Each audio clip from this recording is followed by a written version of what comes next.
રાજકોટ જિલ્લામાં આવતી 5 નગરપાલિકાની ચૂંટણીમાં ભાજપનો ભવ્ય વિજય બાદ પ્રમુખ ઉપપ્રમુખ કારોબારી ચેરમેન દંડક અને શાસક પક્ષના નેતા માટે સેન્સ પ્રક્રિયા હાથ ધરવામાં આવી, જેમાં નિરીક્ષક તરીકે ઝવેરીભાઈ ઠકરાર જેઓ ગુજરાત પ્રદેશ ભાજપ મંત્રી તરીકે કાર્યરત છે અને હિરેનભાઈ ધીરપરા ગુજરાત પ્રદેશ કિસાન મોરચાના મહામંત્રી તરીકે કાર્યરત છે।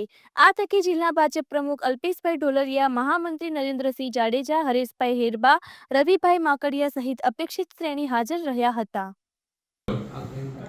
ગોંડલ માર્કેટિંગ યાર્ડ ખાતે રાજકોટ જિલ્લાની 5 નગરપાલિકા પાયાવદર, ધોરાજી, ઉપલેટા, જેતપુર અને જસદણ એમના જે ભારતીય જનતા પાર્ટીનો ભગવો 5 નગરપાલિકાઓ પર લોકોએ લહેરાવ્યો છે।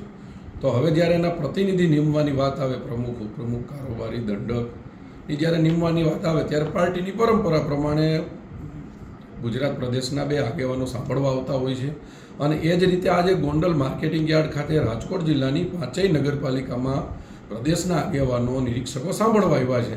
અને સામાન્ય વાત છે કે લોકશાહીમાં લોકોના પ્રતિનિધિનું મેનેજમેન્ટ અને નેતૃત્વ કરવાની અપેક્ષા હોય, એમાં એક કરીને સમૂહમાં જેને જેવી રીતે ઈચ્છા હોય એવી રીતે નિરીક્ષકોને મળતા હોય છે અને પોતાના મનની વાત કરતા હોય છે।